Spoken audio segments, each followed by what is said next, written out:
Second delay, but we should be live at this point. Hello, everybody. Are you there? Hello. All right. Welcome to the Art Agents. What number are we at? Is it 23?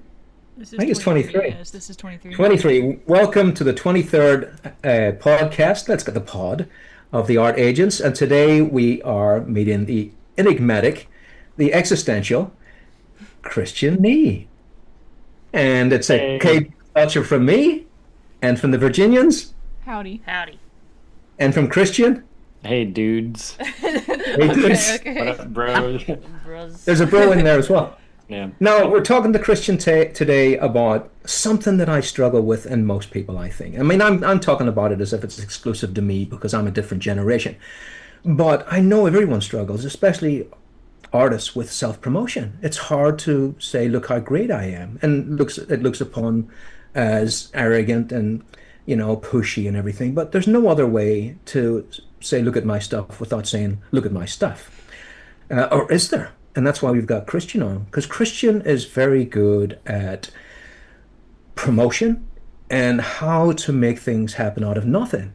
So when I first met Kristian, we were just talking behind the scenes there about how Kristian manifested a future, and then he was in that future. And it may be an old trope, manifest what you want and you'll get it, because it's not true. You have to manifest it and then go do it and get it. You just can't dream it and it happens. So Kristian went out there and did it. And if you haven't seen Kristian's sketchy van, it's a marvelous place to go and listen to the artists speak and talk about not so much the art, but the why and the wherefore and the existential part of it as well. And why do we do this? Why would we put ourselves through this crisis when we could go and do another job and forget about it at 5 o'clock and go home? Why do we do this? So, Kristian, the first thing I would like to ask you about your sketchy van is what's the sketchiest thing that ever happened on your trips? Um, I think the sketchiest thing would be the lack of sketchy things. And again, it sounds like another non-answer, but I think when I first set out living in my car and driving around, I expected to get murdered and, you know, Yeah. uh, killed or something, you know? And honestly, I was surprised by just how open and receptive everybody was to me just going and exploring different parts of the country.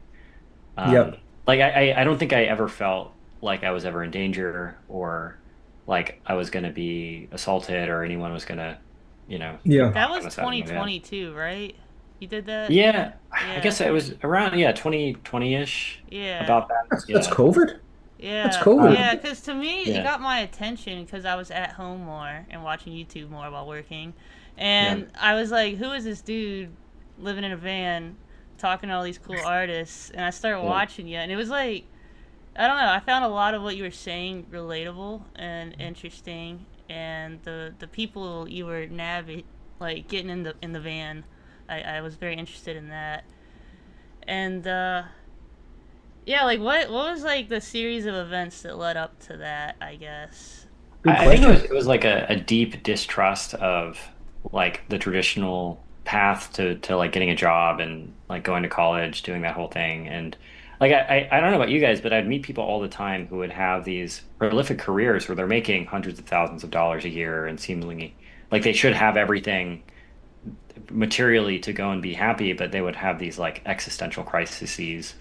And I saw myself going down that path and I was like, is this really it? Like me going and doing this. And I was like, there has to be something else to living and existing other than just like following the traditional 9 to 5 sort of path.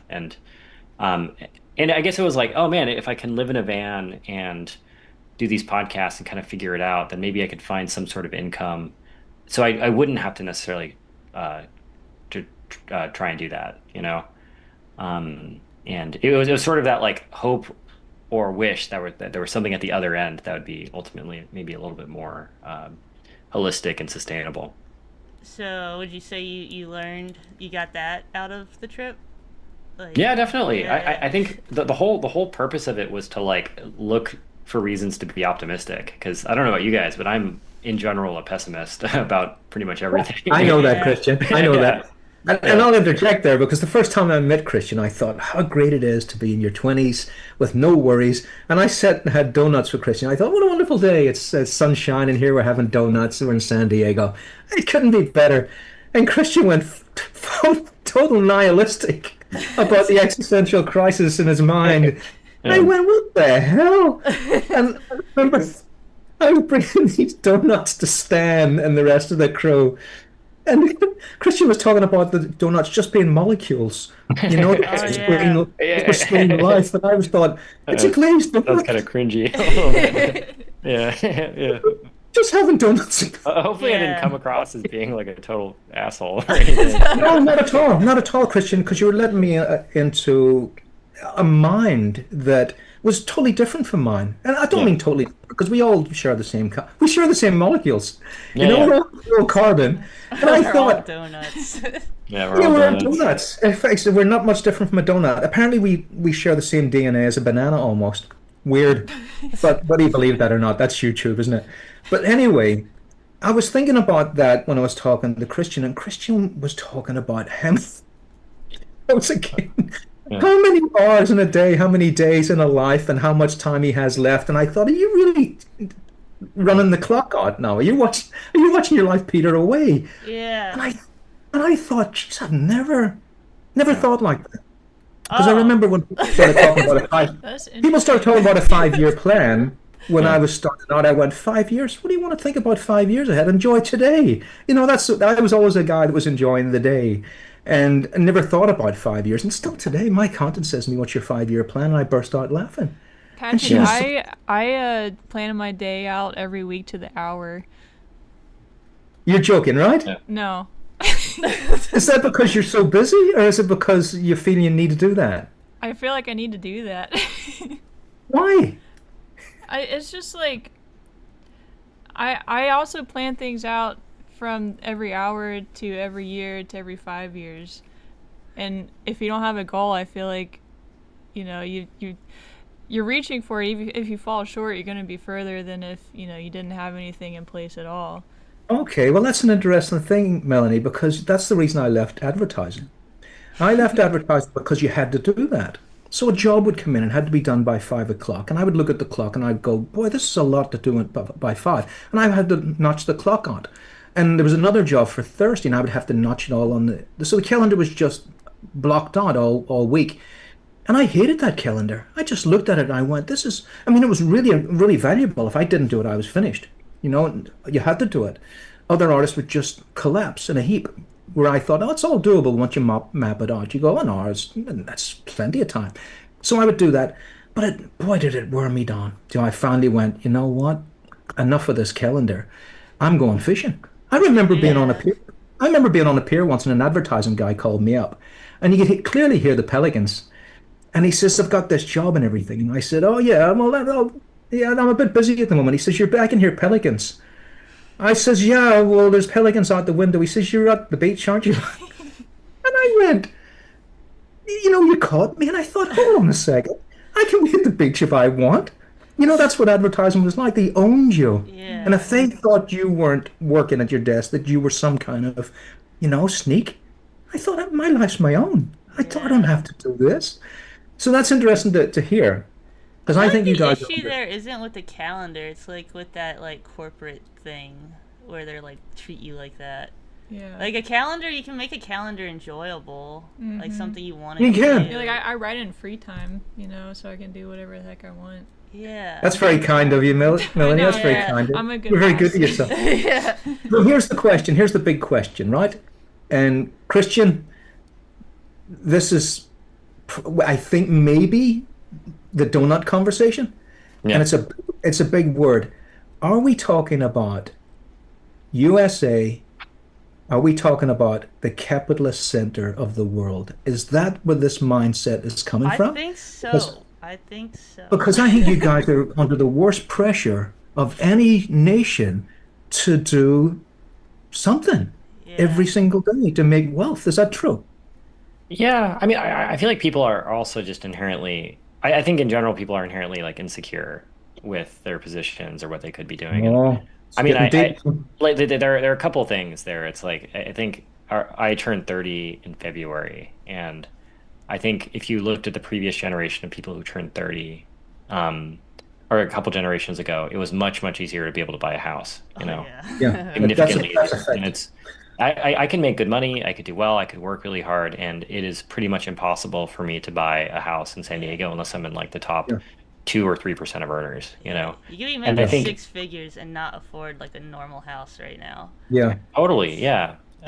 Now that's it. It's Now, brutal. yeah, yeah. now that's interesting, and I agree with you. There's no way I could step into the market right now and buy a house. That would be impossible. Yeah. Okay, so I Yeah. feel for you 100%. But I'll take it back to when I was 30, because I remember being 30, the day I was 30. I Yeah, what remember it was very. 30-year-old Patrick like? I'll tell you what he was like. He was in tears. Oh, 30-year-old Patrick was in tears. that's I me. said, yeah. Well, here's a good thing, Rachel. Once you get, let's say you get 34, the world is great again. You go, oh, this is the best time ever. But when I was 30, I remember tears. I sat on a bar, and that's ridiculous when I say it because it's going to sound like ideal. I was sitting on a barge in Manchester in England with my agent and my art friends, and we just walked over from this architect studio that we all shared together. Now, it sounds ideal, I know it does, and it was, but there was something about that click over to 30.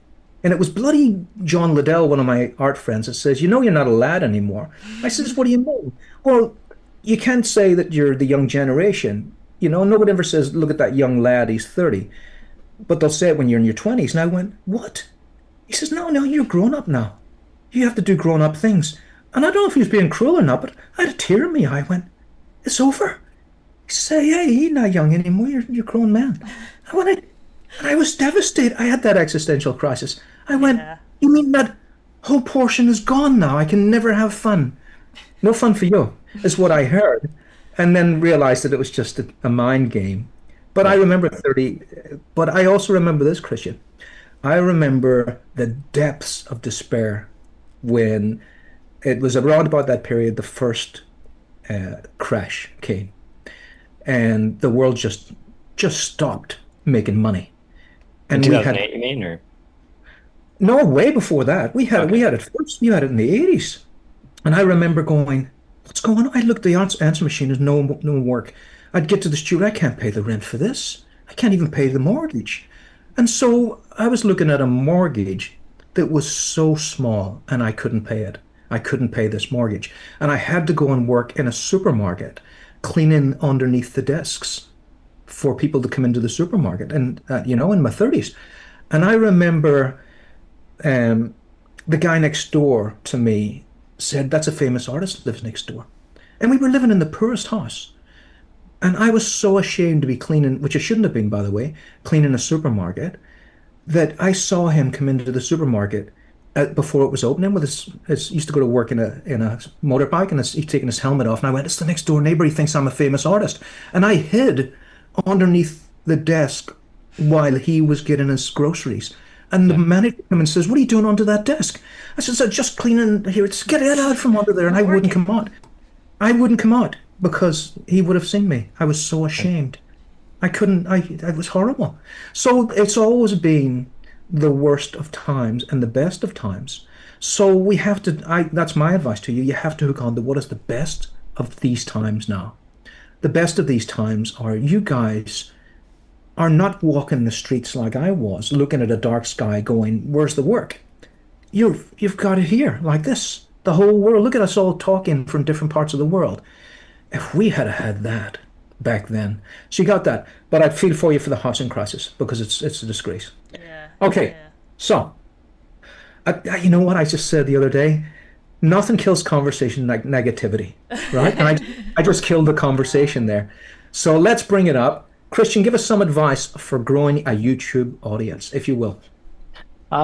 I mean, I think for the sake of YouTube, thumbnail and title is probably more important than most people expect. It's like an order of magnitude more important. Like I made a little video on it recently where I kind of walked through my like decide to change the way I make content. So I make most of my income right now making content for other people, but I also have my own YouTube Yeah, channel, obviously.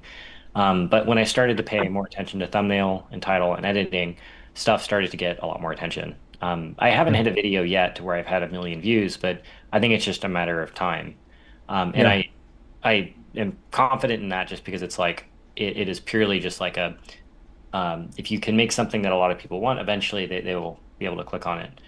Um, And like the for the sake of like making a podcast go viral or be popular, you're having to treat the whole endeavor of it as like the when people go to YouTube, they're kind of like deciding what to watch in the moment. It's not like Netflix where they're going and thinking, oh, I'm going to watch Daredevil or I'm going to go watch Stranger Things or something. It kind of like a preconceived idea. They're going and be like, oh, I want to watch a video on woodworking today, and then maybe like a Mr. Beast video or whatever the next day or whatever. And uh, keeping that in mind, you're really trying to like craft the videos that you make with the intention or with the expectation that people will click off your video if it's not interesting, you know? Yeah. So if you're able to like capture somebody within the first 30 seconds or the first minute, they're a lot more likely to stick around, like 300% more likely to stick around than they would be if you just kind of hopped straight into it, you know? Um, and again, and it's dependent on like is it worth doing? What's the return on that? All that stuff. Yeah. But when I started doing that, a few of my podcasts are up to like 250,000 views or something. Yeah, Kristian, let me Um, find that. Let me yeah, find that. I'll share the screen because I saw that too. I went, "What the hell just happened with Kristian's podcast?" And here's yeah, the thing as well with YouTube and why I'm starting to change and head toward that platform is that even within myself, you should always say when people say invest in something that you like, right? And invest in time in something I like goes like this. I'll be in the kitchen cooking something and I'll put the television on in the background and I click my little Amazon Fire, right? And I've got all of everything to watch. Netflix, Stan. I don't know if you guys have got Stan. yeah. Do you guys have Stan? You don't? Netflix, Stan, Amazon Prime, right? I've got it all there. And I go click, click, click, click over to YouTube. 100%. Well, I don't watch I anything. think people underestimate their viewing habits too. It's like when you Yeah, look at your own viewing habits, most of my own personally are like it's 90% YouTube and then 10% some TV show yeah, or something, you know. yeah, But it's like I watch a lot of Outdoor Boys or something, you know, like a lot of yeah. cooking channels and stuff. A And lot of, I didn't, you phased out there. What was the last thing, Kristian? A lot of what channels? like cooking channels or Me too. Outdoor Boys.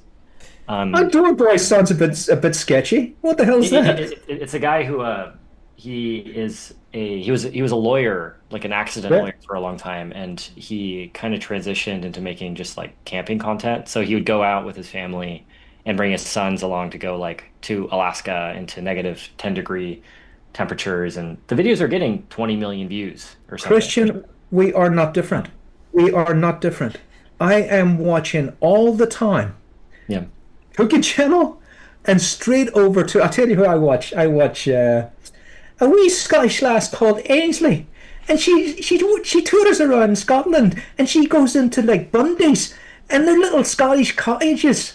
And I just watch her. And all she does is cook and she gets out of the rain and stuff. And sometimes she takes her tent with her and it starts to rain. She gets in the tent and she peeps out like that with a little cup of tea. And I Yeah. watch that for hours and hours.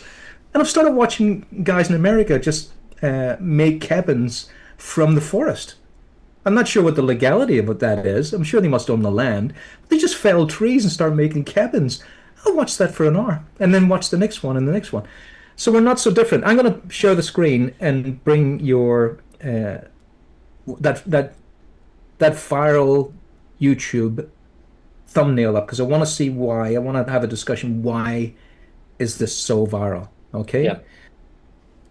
Sharing is not turned on. You can request sharing for Oh, this I'm meeting. sorry. Oh, I wouldn't do that. you guys are you rule me now. I'm sorry. You guys, are you recording? Yeah. We got it. You Okay. should be able to do it now. Share. All right. Let's bring this up. Who's that? Hey, it's Patrick. Oh, Hey, look at that. hey, hey, it's Emily. Whoa. Hey. I was just going through that. So Kristian and Ann took me to the San Diego Zoo, and I've never Yeah. seen a zoo like it. It was amazing. What was funny is we went to the koalas, and I thought we see koalas all the time here, and then I realized no, not in San Diego. So the start of the show was the koalas who just had baby koalas, and it was just packed out. Everyone watching it. I wanted to see the giraffes, and that's where I really liked Stan. I was sitting. I thought Stan would have laughed. I said, Kristian, we're going to the zoo. And Stan says, what is it you want to see? Because we're trying to work out which way should we start the zoo. from this end to that end. I says, I want to see the giraffes like a little child. I felt like a child when he said it. When I said it, I said, I felt like a little child. I says, I want to see the giraffes. And he just didn't laugh at all. He just says, the giraffes are that way. And I just love giraffes. If you were going to the zoo, it just, They're fucking rad, dude.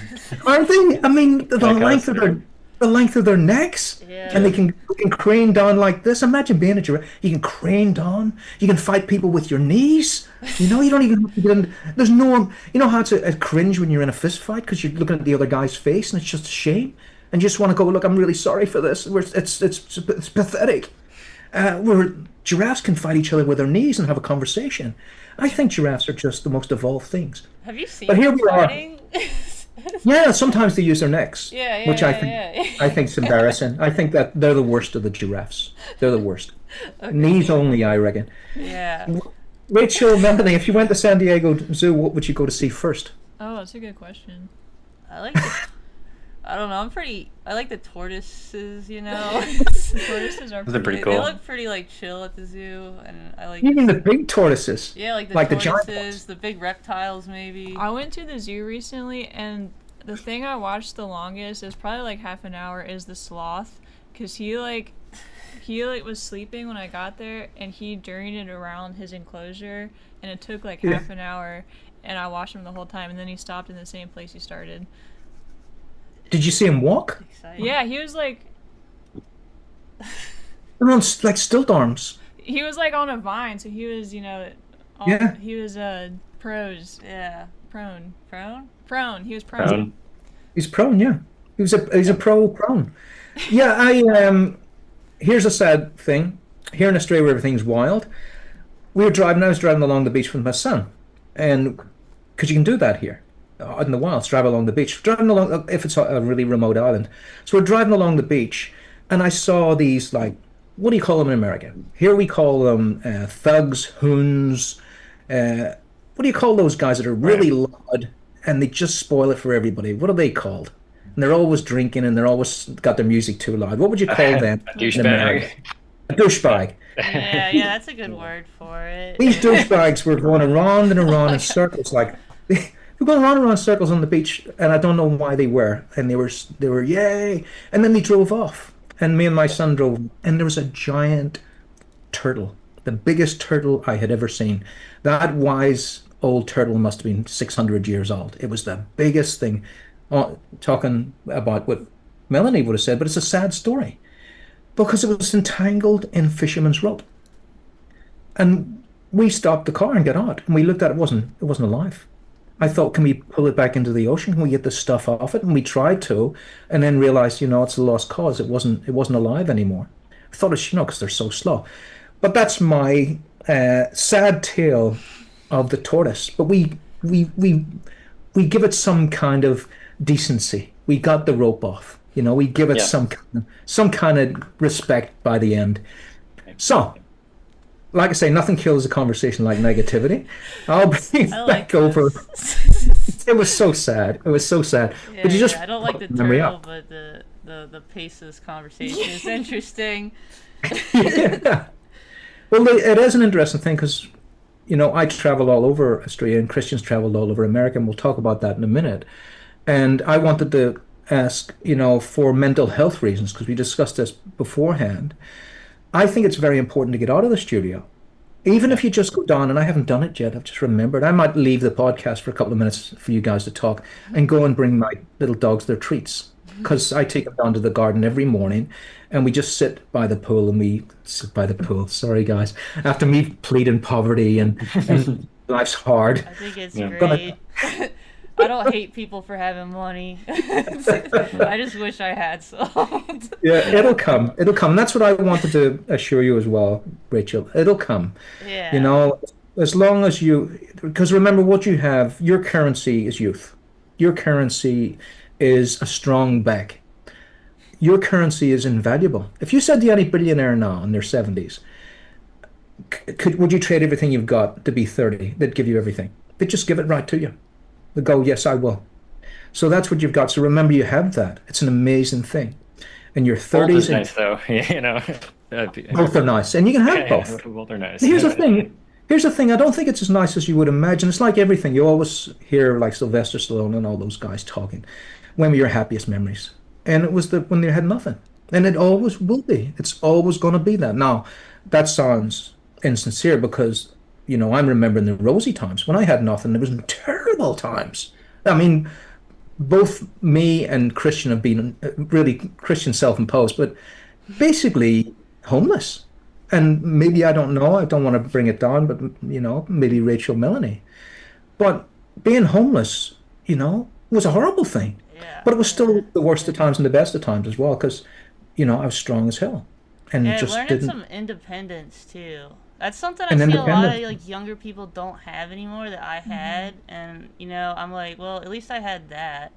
Like a lot of people it's like they don't know who they are, and I feel like you find out Exactly. who you are when you're challenged, and it's how you react to those 100%. things. And so if you're not doing anything challenging and have never done anything challenging or been challenged, it's like you don't know. And I see a lot of that with like young people today. Like, it's like their parents are like so worried about them, and Yeah. it's that helicopter parenting thing, and some of that's necessary, but yeah, I've been thinking about a lot of things lately, Patrick. Yeah, no, I know you have. And we'll talk Yeah. a bit more about it later. Yeah, I'll say word. I don't know if that's still hip. Word. I like People that still word. say that? Yeah, yeah, Yeah, yeah. word. And sometimes you see it like abbreviated, like the O is too much, so it's just Yeah. WRD. Like Word. Yeah.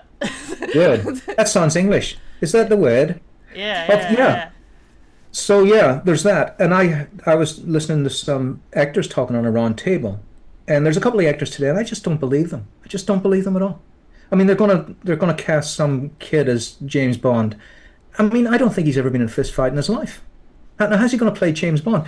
And the actors were saying that, is it possible to be a good actor if you haven't lived a tough life?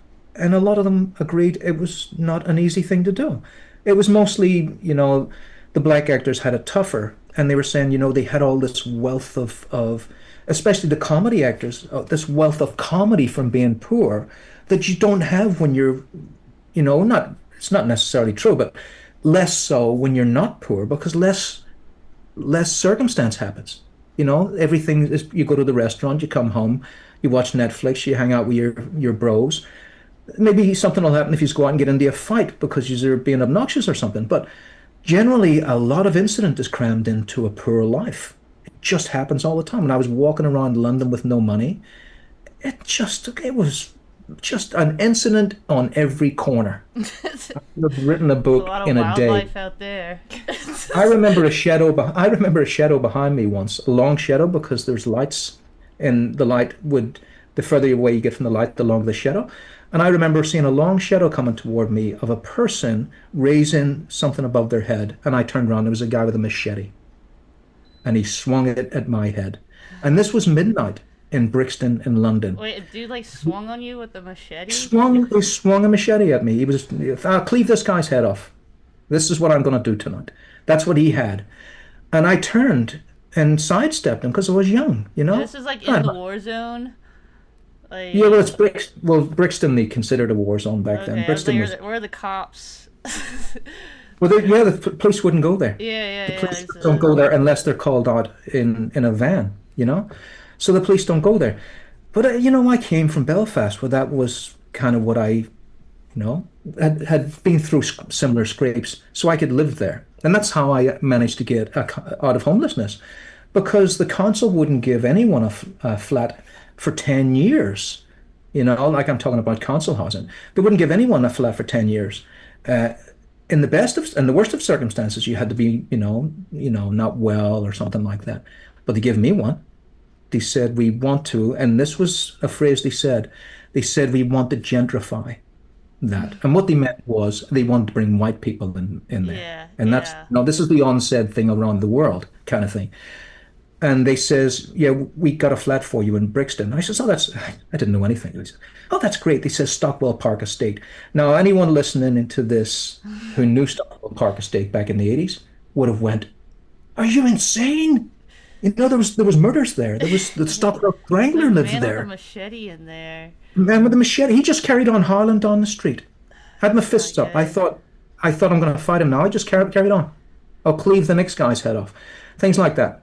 Right. How did we get there? How did we end up in this I'm nihilistic? sorry. How did that happen? I can't remember. Talking Anyway, about money, but yeah. yeah, it was about Talking about being. money and Yes, that was It's you it. That's what conversation. that's what it was about. When you're young, everything Yeah. will be cool And I anyway. feel like You when you're know, poor, there's this like thing where you think money is bad, money is evil, and you start to hate people you with do. money, and it's not like that. Like I think like I heard like a very wealthy man one time told me this one thing that money is a magnifier. So if you whatever you're Oh, into, it just if you're into bad things, it magnifies that. If you're into good things, it magnifies that. And I was like, that's right. I like that And idea more. Like money's not necessarily the problem here. it's not, and they're Yeah. very fearful of losing it as well. They're very fearful of losing it. Yeah. So I had a friend once who was very successful. Now I knew him when he wasn't so successful, and we both came to Australia with nothing. And he built up an agency and he did very well. And he brought me on board, and the two of us had the time of our lives. It was the time, there was one or two where you could go, I'm an ad in the ad agency world and it's grim, but this person's me. You know, he's the same as me and I really enjoy him. And so we would hang out together, and he got bigger and bigger. And we did a campaign together that grew his business exponentially to the heights of the big agencies. He just won that campaign, and I did the storyboards for it. And so between us, we were riding success. Now, the success was gigantic on his side. I mean, he paid me very well, but the success was his side because the storyboards won the campaign, and he took a giant campaign from the big agencies and it landed on his lap. He was never more miserable after that. He said, I've got to hire more staff. I've got to work later. He says, I've got to pay everyone. What if I lose this campaign and go back to where I was before? I'll have to lay everyone off. So he had all these new worries that he had. And I met him years later and I said to him, how's it going? And he goes, oh, this and that. And he showed me a studio and it was fantastic. It was just brilliant. I went, wow, look at this. He said, if I could just make 15%, he says, I need to make just so much more to be happy. And he's driving in a sports car. And I says, how much? And he says, 15%. And I went, that is the sorriest thing I've ever heard. That someone Yeah. can percentize themselves into grief. Well, there's 15%. this thing where like the human mind, we get more pleasure out of the pursuit of the thing than actually getting it, and so once you get it, you want to keep pursuing. And That's very true. I like drawing because there's no ceiling to like how good you can get, and so That's you can brilliant. keep feeding that, and it seems productive. And that's something I Let's like about drawing. It's a little more yeah, let's take meaningful too. let's take a pause on that gem of wisdom. That is so true. That is so true, Rachel. My happiest moments now are just the process. It's Yeah, just drawing or painting. I can't be happier at all. There's no percentage to it. It's just what it is. But we need to eat, right? yeah, We need to grab a hold of these reins of capitalism that are basically hanging everyone. And we have to work out how can we as humble artists work within this system. Christian, yeah. Yeah. here So is Christian's highest rating. I think, unless something else has superseded it. I, it's the most liked one, but Yeah. But let me get back, because once that happens, you lose the yeah. thumbnail, because the thumbnail's the important thing, right? Well, So it's a combination of a bunch of things. It's a thumbnail, title, and first 30 seconds. yeah, it's funny you should say that, Christian, because I was laughing earlier about the first 30 seconds, and I realized that my first 30 seconds of my podcast are music and a placard. Yeah. And you Um, just said that, I went, that's why I'm getting no views, because there's well, nothing happening in the uh, first 30 seconds. well, it's like I have a few like anecdotal things there where it's like when I was working for Proco, the act of recording something that would end up getting a million views would feel exactly the same as what is happening right now.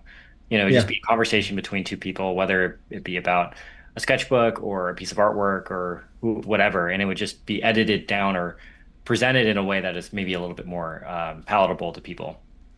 yeah, Um, And that interview with Greg Broadmoor was interesting because I did two different versions of it. One was like a standard Sketchy Van podcast where we sat down at a bar and we just had a conversation for about an hour and 10 minutes or so. And then the other one where I sat down with him at his desk and talked to him for 30 minutes and then, or 30, 40 minutes, and then edited it down to 27 or so.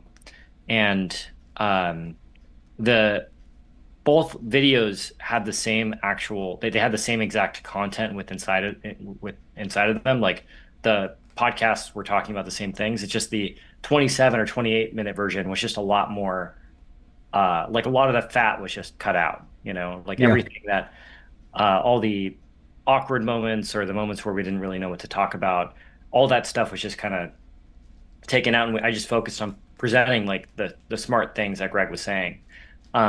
And the video, it did very well. Like it was the first video on my channel that got over 100,000 views. It was the first video on my channel that got over 50,000 views.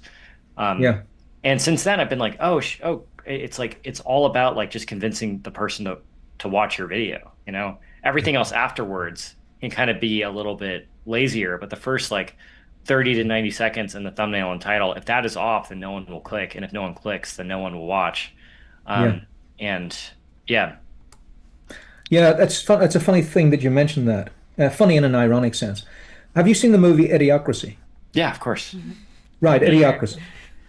Yeah, you seen it too, Rachel, Melanie? Oh yeah, yeah. All right, so I think that was pretty obscure for a while, and then the world became that. Yeah. But the thing was, what are we going to end up with? Is it going to be bum? Do you remember in Idiocracy, it's been running 10 years in the cinema, and it's just a guy's ass, and it's wiggling, and it's laughing, right? Yeah. It has Instagram. To me, is bum now. Yeah. It's asses everywhere. Yeah. And once upon a time, it used to be, does my ass look big in this? Because you didn't want a big ass, and now it's like ass implants. Yeah. So have we reached Idiocracy status now? I don't think so. Yeah, I don't know. I would push up against that. I mean, I guarantee that when Frank Frazetta, his books were first coming out, there must have been people looking at, the ass of Frank Frazetta paintings and being like, have we reached, the end of society or something, That's probably true. Yeah, you're right. Yeah. Of course, that's a clarity to it. Yeah. Because, Frank's taking it, I guess. I don't know. Well, he was an ass man. But his asses were real asses. His asses had, pock in them, they had pock in them. Of course, they had gluteus. Yeah, they had, I mean, you could say they weren't gratuitous asses. In fact, they were, if you had a fetish. But they were just, it was kind of academic. It was kind of going back to Michelangelo times. Yeah, like there's more appreciation. They weren't shaking their asses. Yeah. It was an appreciation of it, It wasn't just. It was an appreciation, like in your face. Yeah. Like it wasn't the same. Yeah, it wasn't my ass is better. Yeah, it wasn't my ass is better than your ass. I got the milkshake. What was that song?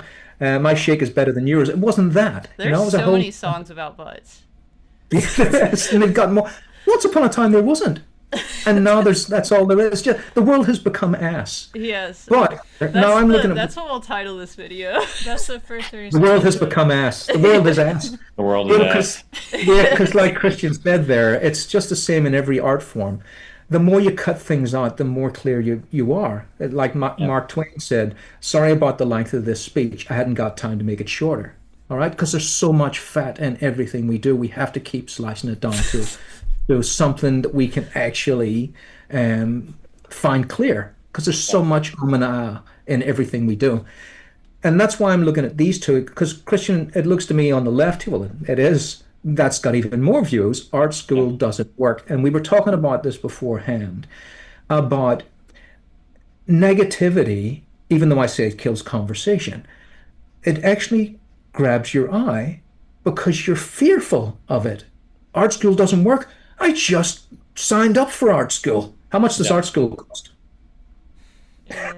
Right. This is the shit. How much does in America? I cannot believe what I'm hearing.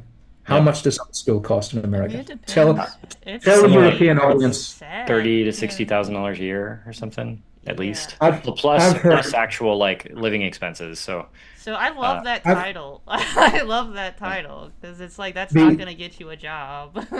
It doesn't, and that's what I would say to you. And here's a wake up call for everyone, right? Yeah. I didn't go to university. I didn't do that. That was not you. You wonder about privilege, right? Privilege is sometimes invisible. I never went to university, not because I wasn't smart, because it just wasn't done in my world. So people in working class, in the world of really severely working class, you could even call them unemployed class, the idea of university is a dream. It's not even a dream. Who does that? Yeah, that's Oh, not for that's me. people. My parents That's didn't people. go. My grandparents didn't go. That's No right. one I know That went. It. exactly. That's something you Yeah. see on television that rich English people do. So Yeah. that's the way they go and they ski in the Alps and stuff. So it wasn't even in our purview. It was not there at all. So here's the wake up call. I felt that I was disadvantaged, and I was not. I would say I was advantaged.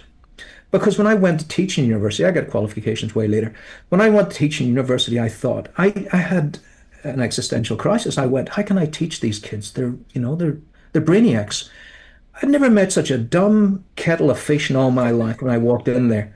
And Oh I went, no.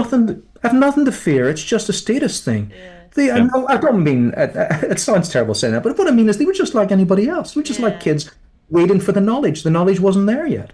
And I was providing the knowledge. And the wake up call is this.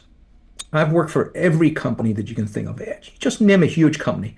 I'll put it out there. Name a huge company. Name a huge company. Sony. Sony. I've worked for Sony. Name another one. Lockheed Martin. Yeah. I've worked for Lockheed Martin. It was actually the first Have you worked for Lockheed Martin? That's it was crazy. the first commercial job I ever got. I opened a little studio above my dad's shop. He was going to live there, and it was just empty. And I had to get a business grant. And the only way you get a business grant is by having a premise. It was a new thing. It was Prince Yeah. Charles. It was called the Prince's Trust, and it was for the most disadvantaged people. And all they had to do was prove that they could get up off their asses, find a business premises, and start a business. And then they would let you run that business and pay you unemployment benefit, and you get to keep any earnings you make tax free. Now, if you give that to me today, I would be whistling down the street. But they knew back then, as they called us into the room to see who would get these grants, they knew because they said it. He says 90% of you people in here today will fail. The other 10% won't break even. And if they do, you're a success. That's the speech we got. So they knew basically they were just giving you unemployment benefit. And let's see if one person comes out of this alive. It's like a reality show without being filmed. Yeah. Yeah. So I found a new toy, the airbrush, which in today's money would be an Apple computer. So I had an airbrush, and I went all the way around town. Well, I won't tell you there were so many stories. Like I say, you crowd your life with events when you're poor.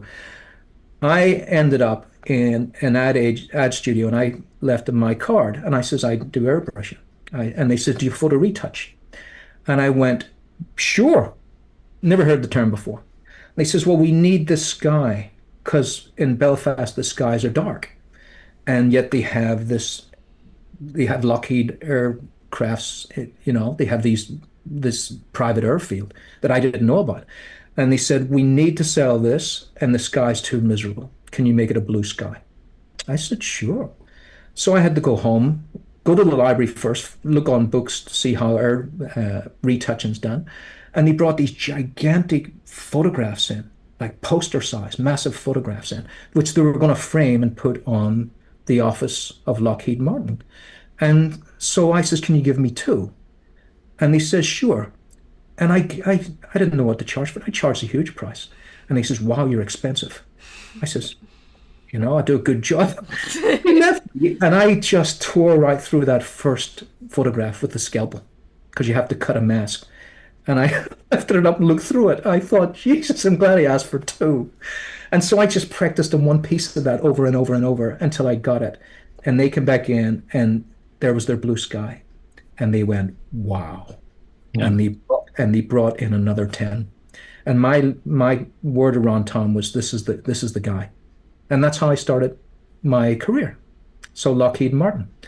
I won't keep doing that because I have worked for everyone. But here's the thing. Not once, and I'm going to say this very slowly so everyone can understand it. Not once, not ever, has anyone from Disney to Warner Brothers, to Carnegie Hall, ever said to me, "What university did you go to? What are your qualifications?" Never, ever, right? What's your Now, I'm not this, portfolio? it was a portfolio. Yeah. And that's not dismissing the art school because I would have loved to have gone. I teach on it now. And when I teach at university, I consider that this is my payback. I get to go to university. I get to walk the campus. I get to hang out. I get to have a sandwich on the lawn, and it's wonderful. So I love it. I think it's great. I wish that it was government funded so that every kid, and I think it would be a smart thing for the government. You'd have the best of the best. And that's just my political rant. But I believe that university is an amazing thing. But that cost, that price, makes it elitist, and I think that's an awful idea. Yeah. You don't need it, but boy, it's Yeah, a that's benefit. something I like about like the internet and where it's going at the moment. Though I've seen online art schools exploding in the past five Yeah. years ish, 5, 10 years. It's been exploding. And Yeah. I did have a question about YouTube here because I don't know what I'm doing. So, what is the process of making like? How do you monetize those views now? Oh, great question. Yeah, so the goal here is to have a product. So um, the reason you see so many people doing courses or online like classes or mentorships or any of that kind of stuff is because it's much easier to make than like a book or a sculpture.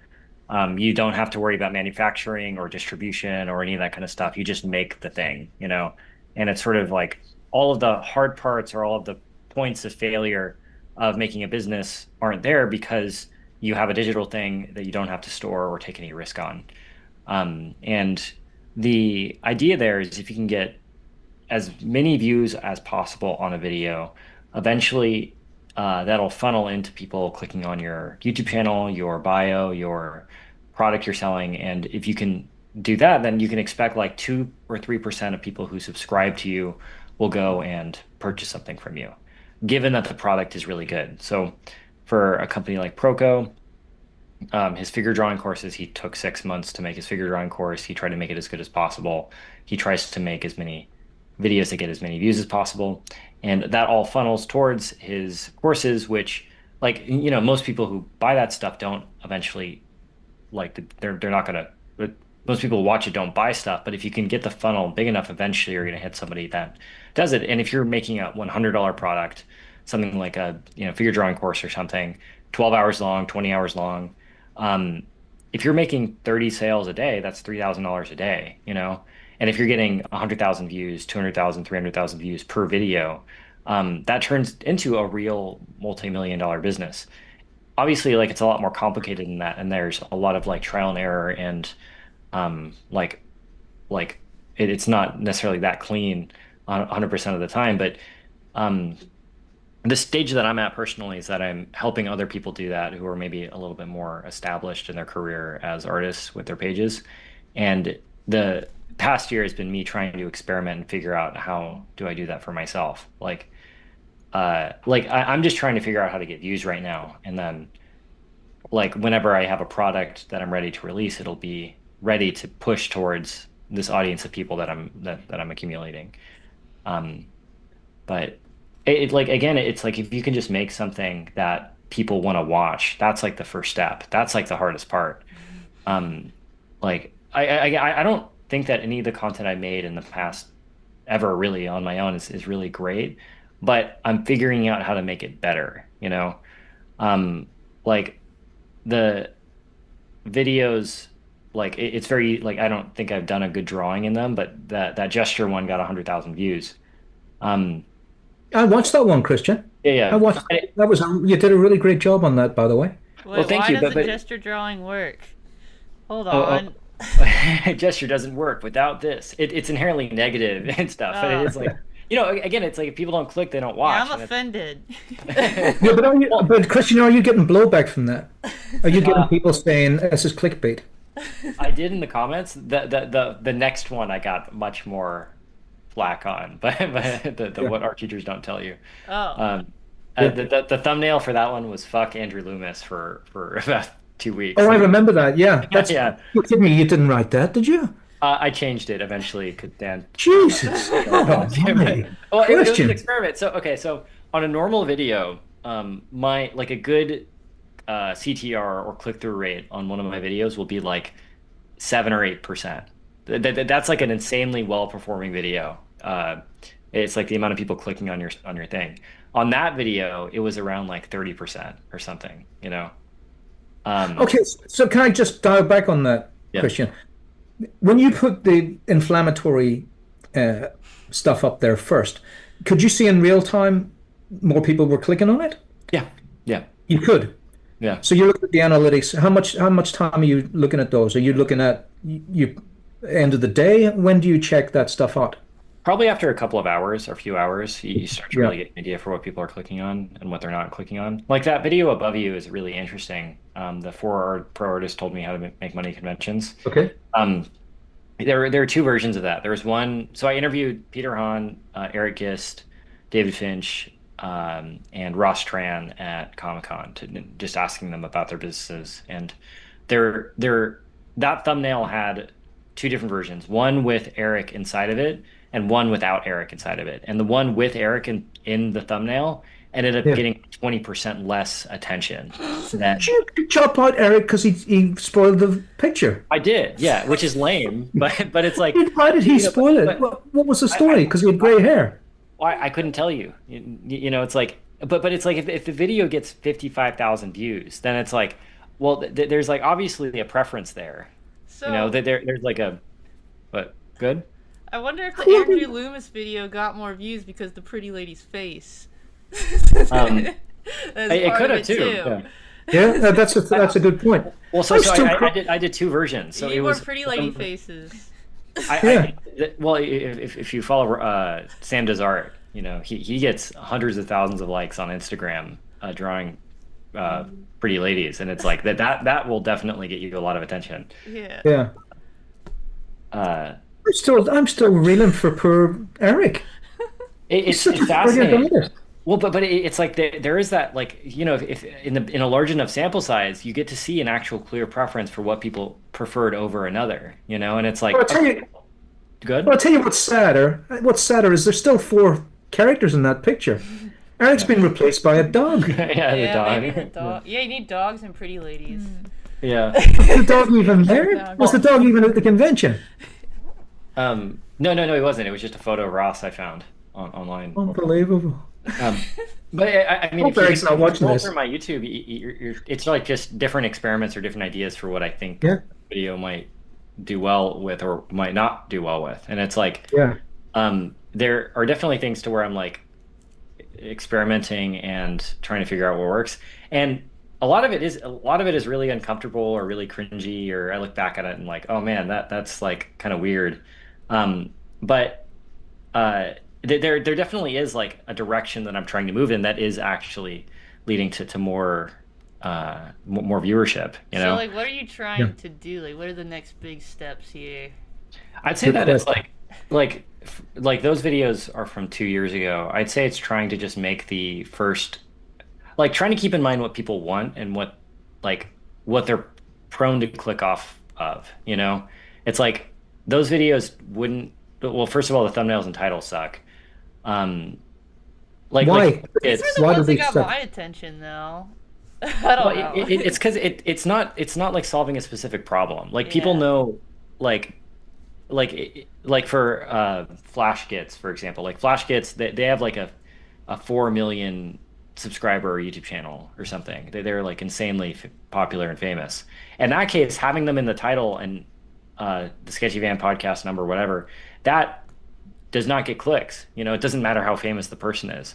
It's like what's relevant about them that would be interesting. Like for me, like I don't make a lot of imagery. I don't really have like a lot of iconic images online. I think that a thumbnail and title for me might just be like my face and then a quote or something, you know. For Peter Hahn, like his whole thing, like he has some pretty iconic imagery that is very recognizable to him, that is like technically very good. So it's like that to me is maybe a little bit better as like a thumbnail and title. But But yeah, again, for all this stuff, it's like the thing that I'm trying to work on is like, okay, how do I make this stuff just look better? Because looking back on it, I'm like, oh man, all this stuff is like awkwardly shot. The audio quality isn't very good. Yeah, Um, yeah. like there's definitely ways to improve it. It just kind of goes into the video. It's like 30 seconds to a few minutes of just like setup. Um, and it's like, oh yeah, there's definitely a better way to have shot this, and I'm trying to focus on whatever that better way would have been, you know. Yeah. Um, Yeah. It's and really fun watching you figure this out, whatever you're figuring Yeah. out here. yeah, See this one? I recommend this one to everyone. That was the funniest. That was the funniest sketchy fan I've ever watched. McKenna's She's awesome. a, Yeah, she is so funny. yeah. What's that one? These flash gets. That's an English term. Are these guys English? Tom is the guy in the orange hat. Yeah, because I don't know if America would even know what a get is. I don't know what a git is. I don't know what it is Yeah. either. A flash get. Well, a get is someone deplorable, and a flash get is somebody deplorable that wears rings on their fingers and gold on their neck and stuff. They're a flash get. So the Well, flashing the jewelry, and the giddy Yeah. part is that they're scummy. Yeah. They start fights and they steal stuff. So that's a flash get. So If it's you- funny they call themselves that. Their content is deplorable. So if you do, Oh, right, they are deplorable. It is It'd be it is funny very funny. But animations. And it doesn't mean that people with rings and jewelry are deplorable, but that's what a flash get is if you go to England, oh, look at that flash get, yeah, I mean, I see it in people that I love and know. I go, oh, he's such a flash get, isn't he? Why is he doing that? Yeah. Like uncles and things, I'll go, oh, Jesus, what a flash. My own uncle. I won't say the name, you see. That's the good thing about having lots of uncles. They'll go, oh, that's the other uncle. yeah. Yeah, so why do you feel that these aren't clickable? The type, Like, is it because it's white? The It's not title is red? the title is too long. The Sketchy Van podcast number, whatever. It's like that's relevant to people that watch the podcast already, but Yeah. people that don't know who I am, it's like, well, okay, well, why would I click on this? And then doing the art school doesn't work. That's like, okay, I don't need any pre-existing knowledge of this in order to have an opinion on that. Yeah. Same thing with Peter's art. It's like, oh, that's just inherently cool. Where everything else is like, when you have too much information in there, it just is overwhelming. You can't read it at a glance. Like Yeah. again, when you scroll through the YouTube homepage, you're seeing dozens and dozens of videos. So why would you click on one over another? And that's sort of like the way I'm trying to think. It's like whenever I make a YouTube video, I will take my thumbnail and title and I'll take a screenshot of the YouTube homepage and just paste it on just to see like, does it stand out? Yeah.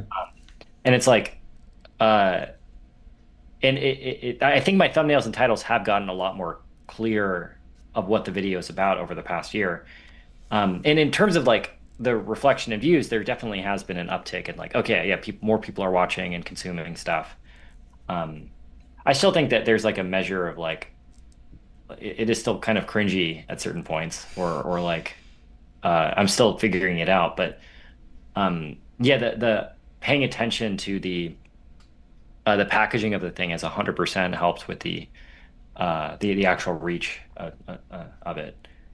I mean, and something else I thought was cool was like the idea of like going to the artists and like showing up and interviewing them. I thought that was like a really cool format that you did that. Yeah. You guys are going to do that, aren't you, at the tattoo place? Yeah. Oh, I don't know if that was a very weak yeah. Is it a Yeah. Is it a yay or a nay? Yeah. We haven't like worked it out, but we're gonna try. It's still in the works. Yeah. It's Okay. Melanie got a booth at the Richmond Tattoo Convention, which a lot of people are going to be at. Elijah will be there. Gary Villarreal, however you say his last name. Oh yeah. Yeah, he'll be there. Eliza, They have a Gary. fine artist section with a bunch of. It's a huge convention, and Melanie's gonna be painting skateboards and selling them, and it's gonna be That's pretty rad. sick. That's a brilliant idea, because we were talking about brainstorming, Rachel. I remember an artist, I won't say his name because he got cancelled, but I remember an artist came to me once with a portfolio many, many, many years ago. And it was just a mishmash of just, trying to get work. A painting of a car, a drawing of a flower, here's a nurse. it just was all over the place. It just stank of desperation. And at the end of it was a really great couple of drawings of zombies. And I went, well, I knew exactly what they asked him. I says, if you could only do one of these things, what would it be? If one of these things could sustain you as an artist, he says, the zombies. I says, of course. I mean, it's written, I can see that. Everyone's doing everything. You're doing the zombies. So I suggest you make a portfolio with only zombies in it. You're in America. There's 300 million people there. You don't have to be all over the place. Zone in on this and just do zombies. And he went to a convention, and his stick now was everyone that comes up, he'll paint you as a zombie because he was quite fast. And it was just tons of people. Everybody wanted a zombie portrait, and he just sat there and drew zombies. And the whole time he's honing his skills and he's building up his portfolio. And that's why that skateboard idea is a brilliant idea. Melanie, well done. That is amazing. Where did that come from, that idea? Well, I was thinking about how to make money, and Did you have it on your calendar, day by day, week by week? think about how to make money, yes. But See, it works. I was planning on doing, I was trying to think about ways that I could stock up something really fast because it's coming up in the next few months. So if I make like 3 pieces, either like 1 big painting or 3 smaller paintings, I could sell the originals, I could sell prints, I could put them on a skateboard deck, sell the skateboard decks, I could make them into stickers. And that's just with decals. Oh, I got you. That's brilliant. Yeah. Some slaps, yeah. So Yeah, Melanie knows all about skateboard culture. So yeah. Are you good on the skateboard? Not anymore. She broke her leg. Was that from an ollie? Did you do an ollie and twist your ankle? No, it was from dropping in. Dropping in. See, I thought that was cool. I don't know what a drop in is. Is that when you hit someone else? It's just like when you're like on a mini ramp, for example. And Yeah. You drop in. She just dropped. Yeah, I just dropped. Like you go up like that and then you drop in, or you just drop straight in. Yeah, you just drop straight in, and I just dropped. That sounds deadly. Oh dear. Yeah, I didn't get very far with it, and then I broke my leg, and then I stopped. But I do like it. And It's a bit like surfing, isn't it? That kind of going up and down and that. There's here's Patrick negativity. There's a famous shot of a surfer surfing the biggest wave you could ever surf, and he fell off the top of it and died. Have you ever seen that? No. He fell off the top of a wave and died. No. And they've never found him again. So it was the same as dropping off a skyscraper. He went up to the top of it and off he went over the edge. So thankfully it was just a skateboard ramp, and what did you break a leg? It wasn't my leg, it was my tibia. That's your part of your leg. Oh, I've had that nasty knock. That's a nasty bone. The fibula's worse though, Yeah. just twist that right off. Yeah. Oh, okay. Yeah, Sorry, that's not worse. What am I talking about? We're comparing our wounds. It's not worse. Your tibia's a bigger bone. Did it break completely, or did it fracture? It was just a fracture, yeah. It wasn't that big of a deal, but, I have to work and make money, and I couldn't be doing that. You hobble it on. Yeah. Yeah, so I stopped that. But, so speaking of conventions, Kristian, I know that you have done several interviews at conventions. Do you have any advice for, navigating conventions and... Brilliant. Like selling stuff at conventions, or the selling actual stuff, or even like networking, or things to look out for. I'd say that I think that when people go to conventions, there's sort of this pressure to go talk to the most famous, biggest shark in the ocean there, and that's like a form of networking, which it totally is. But I think often the most meaningful connections happen like while you're waiting in line for something, or you're just like walking around talking to people who seemingly don't, or like they're unimportant, Yeah. I feel like I met a bunch of the convention artists that like Devin or Bryce Coe or Chris K. Hasu, like some of the more successful ones, just by like trying to do videos at like WonderCon or Comic-Con or something. And it was sort of like a organic sort of thing versus like walking up to their table and trying to like network with them, Kristian, would you say that the camera helped you to talk to these people? Yeah, when they for see sure. the camera? Yeah. I think that a lot of people will respect the hustle too. It's like Yeah. everyone has been there, everyone's been awkward and cringy, and Yeah. Um, and it's like in the context of a convention, everyone's attention is so uh it's just everywhere. Like they're trying to make money. They're, have 1,000 people that want to talk to them, and it's like doing a little project that might be ultimately a little bit helpful for them or something that they're just interested in doing. It will be something that will potentially like help you develop a deeper connection with somebody. Um, Yeah. I went to WonderCon and did a few different interviews with people, and uh, again, going back to the YouTube thumbnail title thing, like I did one with Ragmop and Goose, who are these pretty well-known puppeteer people, and they're awesome. Good here. Oh, They've it's a been brilliant title. That's why I'm laughing at the title. I think uh, titles are brilliant. Are they on here somewhere? if you go to my videos, Videos? the video ended up getting like 1,000 views. Yeah. Uh, so it wasn't worth it from like a viewership perspective, but from like Yeah. like going and me meeting them. Go up a little bit. Up? Like It's this way? yeah, it's next to the video that you're on right now. Um, we lost our jobs. Yeah, yeah. So yeah, they're but it's like Again? Did they uh, lose their jobs? well, yeah. So in 2020, I don't know For what they're COVID. professionally, but they were their jobs. They were laid off, and because they needed to find something to do, they just started making puppets, and they were able to make like a living and business around their puppeteering. Um, but it's like I think part of the reason they were able to do that. Oh, I guess the reason that they were up to talk to me about it was just because it's like, oh yeah, here's this guy trying something, and I'll sit down with him for you know 10 minutes to talk about my job. Um, Yeah. and yeah, but it like in the context of just going and meeting people just for the sake of it, uh, like to talk to everybody. Again, I think that going to a convention, there's sometimes this hope that you're going to have some crazy life-changing art director that's going to talk to you that's totally going to change your life, which can and does happen, but to expect that I think is like it's probably not going to work out exactly that way. Yeah. And then also for the sake of like selling prints, it's what I've been told. It's like it's often not the quality of the artwork that determines someone's success. It's more so the way they're presenting it to people. Um, Oh, sure. like 100%. a friend of mine, Chris Hasu, was telling me that when he switched from having his artwork flat on his table to having it upright behind his booth, he like 10x his sales or something. Yeah. Um, I agree. and then did printing bigger, trying to make it like again, like I guess the accessibility and the nice factor of stuff. Like he tried to make the prints higher quality. He tried to make them on nicer paper. He would go to IKEA and buy prints or frames for them to display at his booth as well. And I think all those things kind of combined to make his whole business look a lot more appealing because it had all these different things around it that separated him from like the people around him that weren't doing those things. Uh, 100% Christian. Yeah, I'd yeah, like to hop in there in a minute too when when you've yeah. covered them to add to it. Go ahead, Yeah, Chris.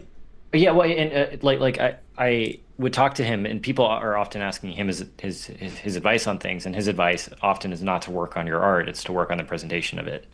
Like the art is like most of the time not the problem to solve. It is the like, do people even want to buy this in the first place? Yeah. Um, but go ahead, Patrick. Yeah, I agree because I have experience at conventions and I found that very thing. It can either look like a village fair table and everyone will just walk on past, or can become, oh, let's go to that table. And there's just a few things. And here's where I think that today things are actually better than they were in the past. So we can lament buying a house in this era is a horrific thing for someone in their 30s, right? But here's what's not. Back in the day, if I wanted to have a banner made for a show, it would have cost thousands upon thousands of dollars. And even just going back a few years, like the first time I went to a convention in America, I bought a banner that weighed a ton and it pulled up like this. It was in a big silver heavy thing and it pulled right up. I had to pay extra in luggage to bring it and everything. And I would put that thing up, and boy, it made a difference. But it was such an annoying thing. It was in Yeah. people's way and everything. So I ended up working out that I would get a cloth banner that had gold circle hooks in it, which you could hook up. And it cost practically nothing in comparison, and it could go inside a suitcase. And I hung that up behind my desk, and it had all my art on it. And like I say, that kind of printing quality back in the day would have been just astronomically expensive. And I managed to get that banner for $100. And they delivered it to the house. And I thought it's going to be awful. It was amazing. And I hung that up, and right away, see, like you've got rag mop in the background there? Right away, people would come straight over because everyone else just had a bare wall behind them. And that's when I realized that made a huge difference. And then another thing, which was so simple, a jar of candy. I nearly said sweets because of where I come from. A jar of candy from those big warehouses you have in America where you walk in and you go, what, it's only $5 for all of these? You know, that kind of thing. I went that, took the top off, please take one. Yeah. People come over, everybody wants a bit of candy for some reason.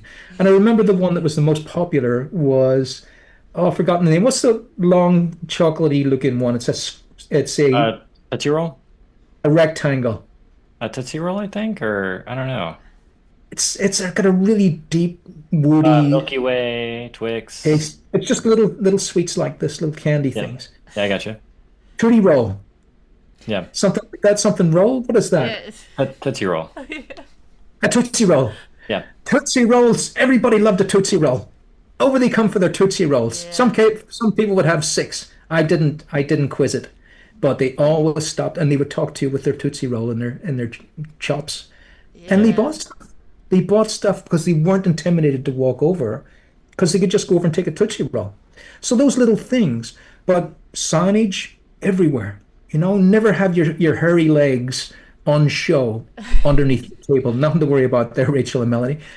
But I have seen that. I walk around conventions. There's guys sitting there with his hairy legs and his shorts.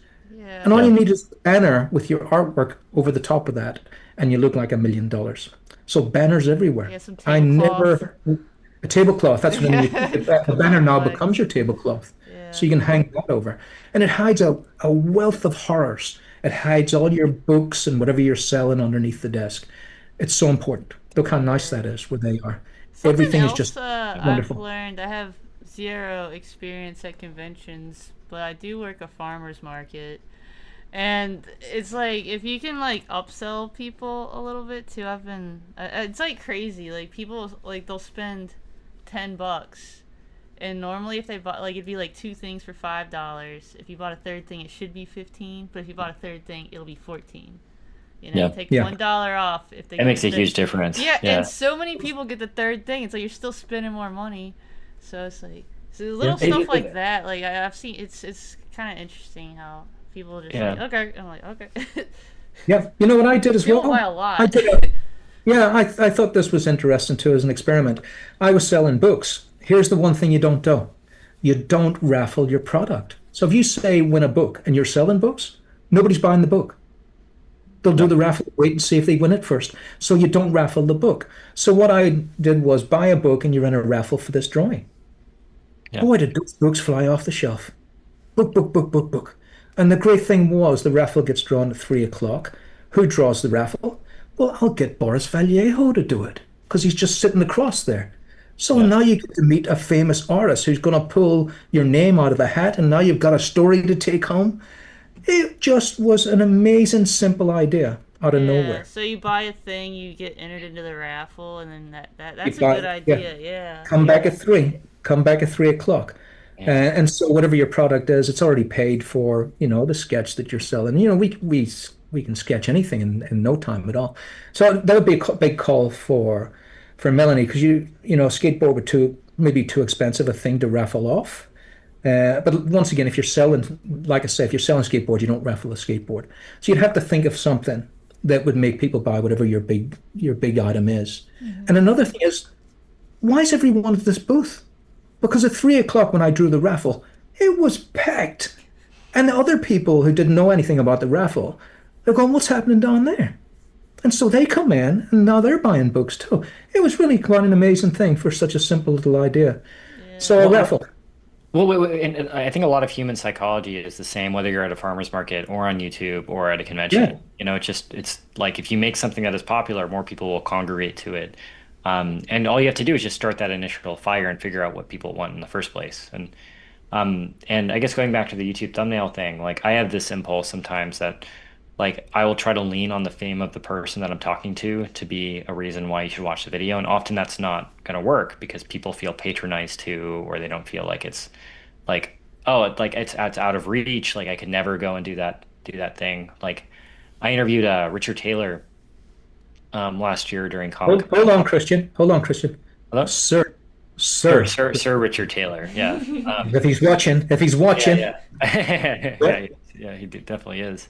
But interviewing him, like to me, he's like incredibly famous, incredibly successful, and I put all of his Oscars in the thumbnail and thought for yeah, sure the video would get 200,000, 300,000 views, and it got 20,000 or 10,000 or something.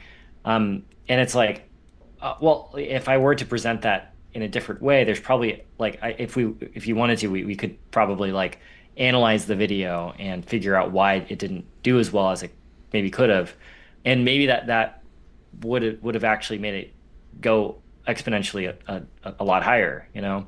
And the yeah, whole navigating this whole world is like trying to try something out, see if it works. If it doesn't, don't do it again. And if it does, you keep doing it, and you keep adding on to that, uh, like the pyramid of things until eventually you have this giant building of like, okay, I can reliably go to a convention and I can get this return on this thing so I can start hiring people to manage my booth for me, or yeah. um, I can make this YouTube video and I'll get $200 for it. So then I can hire an editor to make this thing better for this reason, and I can kind of hand it off to them so I can focus on another part of the business and kind of keep going from there.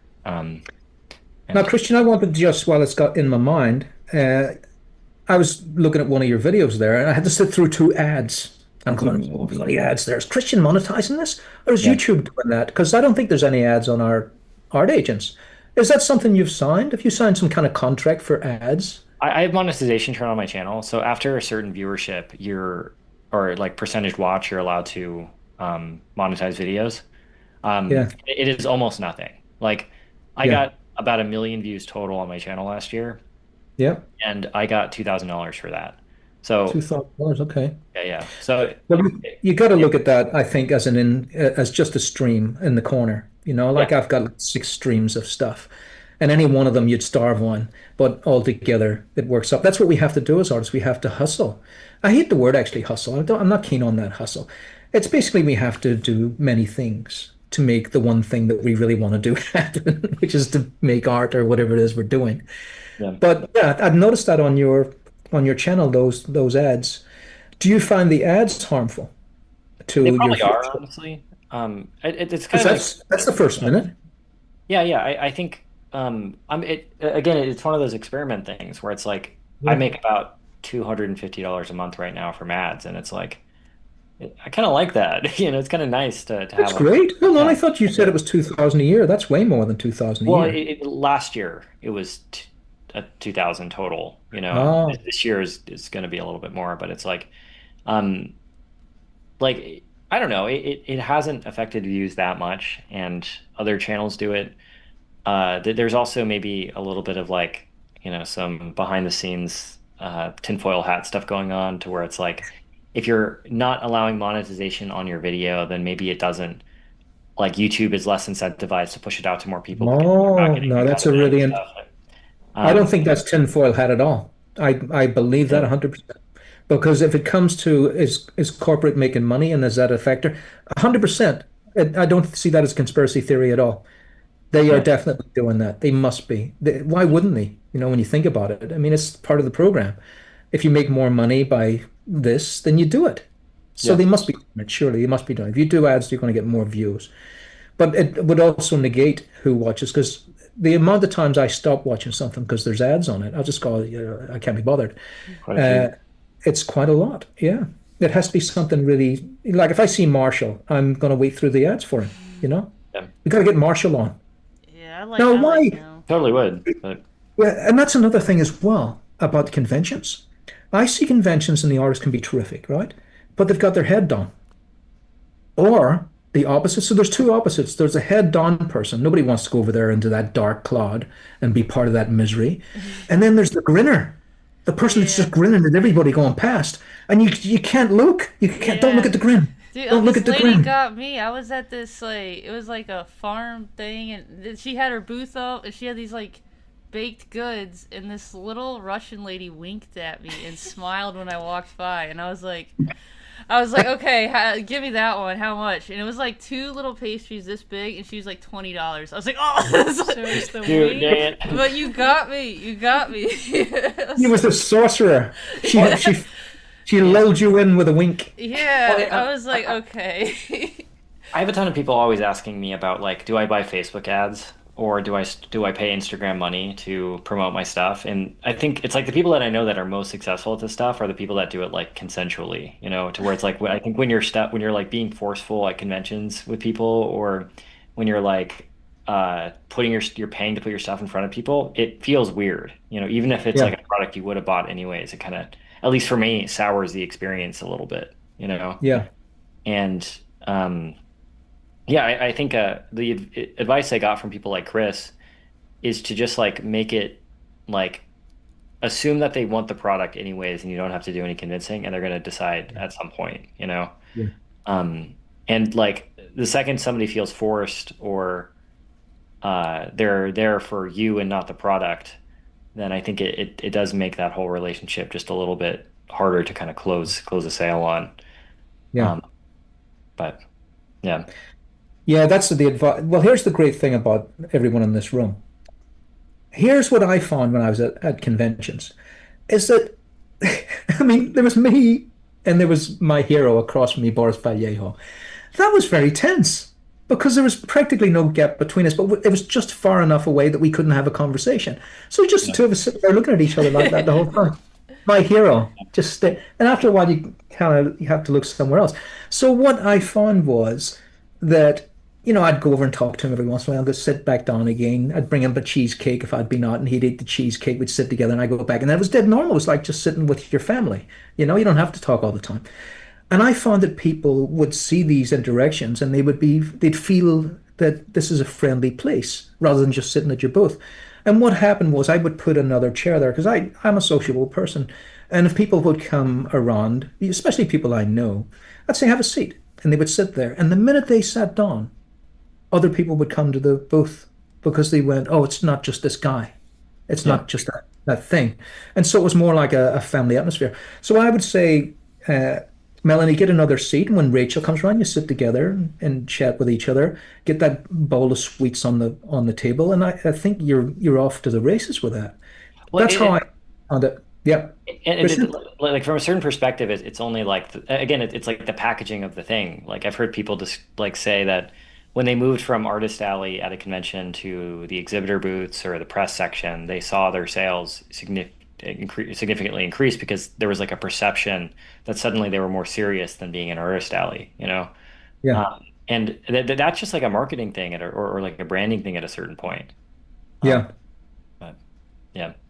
It's true. It's sad to see the change. Mr. Negative, what's wrong with me today? Nah, So when I first went to comic conventions, it was all comics, and now when you go there, it's Sony and it's Marvel, and it's just boom, bang, boom in the corner of the room, and it's just the sad little comic book alleys all the way down. So we've got to, and nobody going there. So we got to find a way to boom, bang, boom, just like Sony and Marvel. And I think that's emblazoning your booth with just imagery all over, because that's what they're doing. They're doing all the time. But I never go over there and buy stuff off them. I never do that. So they're doing something. They're stealing the energy in the room, and we got to bring that energy back into the booths. And I think it's all done with a smile and a, what was it, Rachel, that got you a wink? the wink, yeah. There's something authentic about it. Maybe like how you dress too, like Yeah. like that'll get people. If you're dressed in a suit or something, I don't know, like just something to make it. Yeah. You're like, that guy looks like he can do something. He knows something. I'll go buy something from him. Yeah. Yeah, it's a tricky thing. How can you do it? I mean, you can dress as bumblebees, and there's no doubt people will come over. There's no doubt about it. But how comfortable are you in a bumblebee outfit?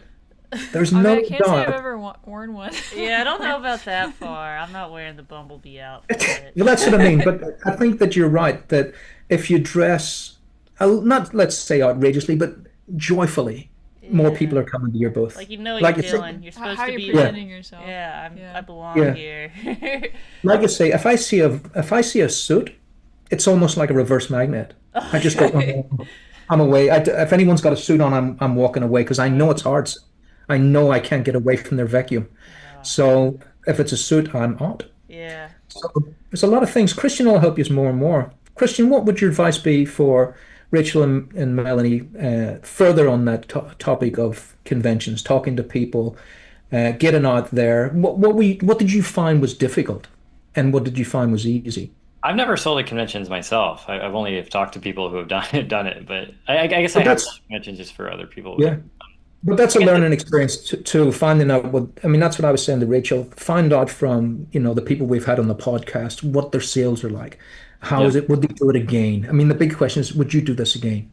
Well, so And of so course, one thing yeah, that I thought was interesting when I talked to some of the more famous people, like people with 1 million followers plus, they were telling me that something like only like 20 to 30% of people that were buying things from them had heard about them before. So 70% or 80% of them were hearing about them for the first time. So this is like Bryce Coe or Devin L. Kurtz, these people with these massive followings going and existing in a place where no one really knows who they are and competing with someone like Chris, who has a relatively small following and making the same amount of sales. yeah, Um, and I think from that perspective, it's like it's only the product, it's yeah, only like the presentation of it. It's like all those things compiled together to make someone's whole business more meaningful.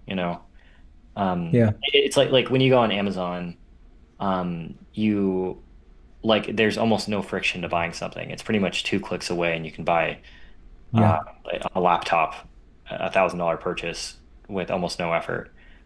yeah. And it's not like they're pushing you to do it. It's just sort of like hey, you want to get 10% off in the next 15 minutes? You'll get And, it earlier and all these different things. And I mean, that's if you want to learn business, it's the most sensational, even though it's risable. yeah, Look how many we're only going to end up with Amazon in the end. I mean, everything's just going to be, and there's no other business. I mean, it used to be against the law. I don't know how they're navigating that. It was called a monopoly, and you can't have one, but they have it. But let's learn from them. I'll tell you what, there was a woman once, and she became very successful selling soap products. I can't remember what it was called. I'm sure it's still around, but shops are closed. But she was massive. Body Shop. It was called the Body Shop. Did you have that in America? I don't remember um, that. I've heard of that brand So before. yeah, sold soaps and nice things. And she became a sensation. And they asked, "What? How much did she spend on advertising and getting this up and run?" She says, "I didn't spend anything at all." Well, relatively. She says, "I just went to where McDonald's was, and I put my premise on the other side of the road." yeah, That sounds like, oh, people that buy burgers buy soap. It wasn't that. McDonald's spend a fortune scouting out where the most traffic is and where people stop and where they can get the most people coming in from a certain direction, which would be from the city after work, something like that. And she went, I didn't have to do any of that. I just went and found out where the McDonald's were and I bought the property across the road. And yeah, she solved $1 million problem right away. And people would just do the same thing. They would go into her store, they would go into that store. That's what we have to do. Whether we loathe them or love them, we've got to look at what's successful, I believe anyway, and ask why. Why is that successful and see what it is. Christian, that's why you're here today. well, I feel like for my own stuff, like I'm not like a great draftsman or anything. I don't have like a great body of work. I haven't worked for any big companies, and it's been interesting for me doing this YouTube stuff because I am gaining an audience around doing the things that I find more interesting and compelling. And like I don't need any of those fancy credentials. And yeah, like I think for the sake of building a YouTube channel or becoming successful selling at conventions, like people have already solved those problems, and all anyone has to Yeah, do that is just to copy those people. Like I meet people all the time who have these like really small followings online, and they'll make like $5,000 to $10,000 every show that they go to, yeah, like every weekend, and it's like that's crazy. You know, it's like a crazy amount of money to go and try and do that. But it's like there's awkward moments to where like somebody will walk past their booth and they'll try to get their attention and they just totally ghost them, or you know, some kid will walk up and like slam their paws all over the art and Yeah. like crinkle stuff, and people will be rude, and it's like, Can't hurt the children. You can't hurt them. I had a guy put his You can't hurt horrible them. little. Oh, you can't hurt. Well, I didn't used to be able to back in the 70s. You could just give him a clip. But I had a guy put a smelly food bag on my table once. And he was from like this, like talking to his friend, just dropped it on the table like that. A smelly pot noodle, whatever it was. I tell you, I'm not easy to anger, but I was boiling. I was yeah. going, and it's grease in it and everything. It was disgusting. So you got to keep your nerve, you know? I didn't say anything until he took it away, but I marked him. I went, that Yeah, guy. yeah, that Every time I one. saw that Yeah. guy in the convention, I was furious at For him. That you. left Well, a greasy mark. people But here's, totally have that same memory of you too. Like if they have a bad experience with you, they'll tell people, yeah, you know, and that's right. yeah. Uh, and A guy ate his apple, and he turned around, he threw it in my book box where my books were, you know, the core. He just went like that and threw it in the box where the books What? were. Because he just thought it was a dustbin. Respect. right. Some Well, that's got people. nothing to do with what we're talking about. Yeah, I wanted to say to Rachel and Melanie, the reason why I was talking to Rachel earlier about it is when you throw down like $300 on a table or something like that, you're most likely not to make any money in your first convention. And so my advice is go and sit at a table or meet someone you know at a table and watch how it goes and ask how it goes and see how they went and see if they covered their costs, which they most likely won't on the first convention. But if they do, then you know the next one is for you. If they make a loss, which means you can't cover your table, then maybe that's not the thing to do. But you need two conventions to find out if there's a loss. Because I made nothing in my first convention, nothing at all. And I spent an absolute fortune. You guys are lucky. You're in the US. You can go from convention to convention in a car. I have to get on a plane, book a hotel. It's a nightmare. So I lost a ton of money on the first convention, but I really read the room and I knew that I had to come back for the second one. And then on the second one, I broke the record in sales. But I knew I was going, not, I didn't know I was going to do that, but I knew I was going to sell in the second convention because I was practically told that. So My what did you do budget for different? no difference at all. Oh, What it was, collectors, because the convention I go to, the collectors are buying big things, they're buying paintings. And so even though they're wealthy people, I mean, you have to be wealthy to buy a painting. You know, it's not a little fish in a market where you could sell it for $100. Maybe somebody, and then I would be considered a lot of money for a person walking by in a market. But at a convention, it's thousands. And so even though they're wealthy, they've already decided what they're going to buy before they go there. They're going to that convention to buy a Justin Sweet. They're going there to buy a Boris Vallejo or a Mark Zucker, whatever it is. They've already made up their mind. Who's Patrick Jones? Never heard of him. So they've got their money spent before they get there. And then they see my paintings. They go, I want that next time. And I knew it. And so the next time over they came, I even opened a pre-sale. This was just a strategy. I opened a pre-sale before the show, 10% off pre-sale. With the caveat is that you can't take the painting away until the convention's over. And they all agreed to it. And I sold about 3 paintings right away. And I put red dots on each one of them. So the second the doors open, there was 3 paintings sold. And there's nothing like paintings sold to get people fired up to buy a painting yeah, when you because they're wite going, sold out on the board too. yeah, That's they're something going, else yeah, I there's Makes a huge noticed. difference. Yeah, yeah. Jesus, Yeah. 3 paintings sold and it's only 10 minutes in. I better buy something. I didn't Yeah. want to create that panic, but boy, did it work. And that was my Yeah. second convention. I'm like, It we got really we got nothing else. That's the last we got right there, and Yeah. people will I- be fine. I wouldn't say anything like don't be crooked or anything, but you could put a red dot on a painting you don't want to sell. And Yeah. people go, oh, yeah. that just came to me, by the way. I've never done that. It just came to me in an instant There's there because also I'm this there's a mentality spitballing. like at the farmers market where at the end of the market, if you have a lot of stuff, it's perishable. You got to get rid of it. that's right. You start just whatever people will pay you for it, and if they don't pay you for it, you just like give it away. Does like anything like that like Like at the towards the end of the convention, is it helpful to like lower the prices on anything? Would you Oh, Rachel, say I would say for paintings and art, I don't know. I would it's a advise against different it. thing? Okay. Well, yeah, Here's the here's the it, thing. If you lower a price and another collector hears that price was lowered, they're going to feel like they were ripped off for paying Okay, a I higher see. price. Yeah, I see. So I don't think it's good for that. But I was at a market last Yeah, week, because a art's farmer's different. market. Yeah, Yeah, art's I was at a yeah. farmer's market last week, and just like you said, by the end of the day, there was like 40 people standing there at 5 o'clock like this, Yeah, waiting for the prices. And then yeah, they just went over like bees on honey and yeah. got all that perishable food. Yeah, if you get I there wouldn't lucky, you get lucky because you get first pick of everything. If you get there last, you also get lucky. Yeah, So, I wouldn't advise that. That's my advice. We'll ask okay. Christian in a second, but I that would be no, I would be a no from me. But here's the thing. I was at a convention once and everyone was packing up, right? I didn't have to because here's where my advantage was. I had paid this fortune to go to America and I really didn't have a home to go to. The thought of going back to the hotel to me wasn't a nice idea. I was happy to talk to people. I don't want to go back to your room and stare at a wall or Fox News or something. I don't want to do that. It depressed the life out of me. So I hung around. And as everyone was clearing up, like many famous artists had already boxed up their stuff and they were off in their vans. And I still sat there talking to anyone that was still around. And a collector come over to me and bought the biggest piece I had. The Good, convention was yeah. basically empty. He just walked over and he bought it straight off the wall. I hadn't packed up yet. And that was one of the biggest sales I ever had. And it was, you could say that was when the convention ended. So that convention only ends for me when the doors close. There's a bit of advice for you. Because people, they procrastinate. And Yeah. you've got to wait for the procrastinator.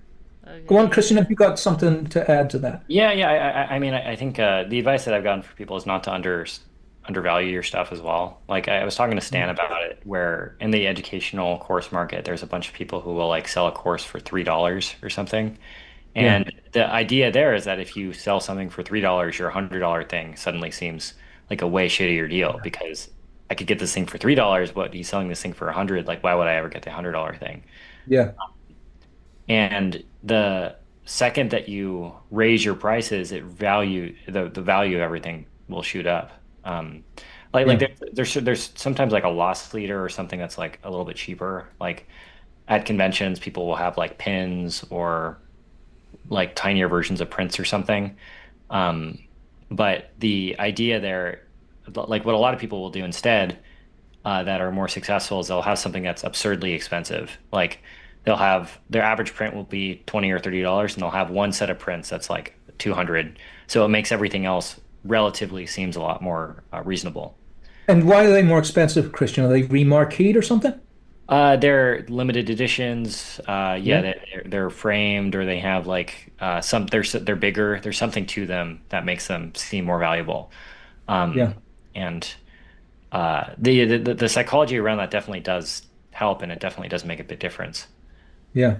But yeah, like the pricing of things is sort of a tricky thing, especially when you're first starting out, figuring out like, do It's I? very Yeah, hard. yeah, Yeah, well, you saw that Lockheed Martin story. That guy says to me, "You're very expensive." I didn't know that because I just pulled that number out of the air. I had yeah. no idea, but I was really glad I did because I was good. I was really good at what I did, and there I ran off and running. But I have found something because I use Squarespace. I have analytics with it, and here's where going back to Rachel and the perishable foods. I've upgraded everything now. So I have an 8K camera. I've got better sound. I've got so much better equipment now. And everyone has done the same thing. You just didn't have 8K once upon a time. So all the movies I made in 1080, they still look fabulous to me. They look great. But now I'm working in 4K. So that gives me now the agency to drop the prices of the 1080 ones. But the way I do it is not just to drop the prices, but to package them. And so what I've done now is I've packaged like 10 movies into one. And so it doesn't upset the people that bought them individually. It's now a package. So no one can go back and say, "Oh, can I have my money back because I paid more?" It's a package now, so you have to buy the whole thing.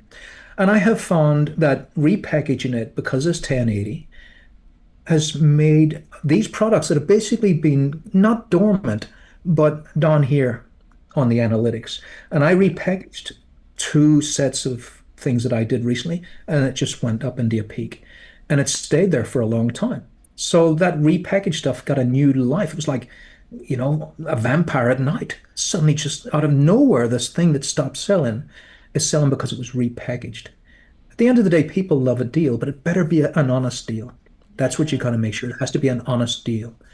So keep that in mind. If you repackage something, it's an honest deal. So if you put 2 for 1, like you said earlier, that's an honest deal.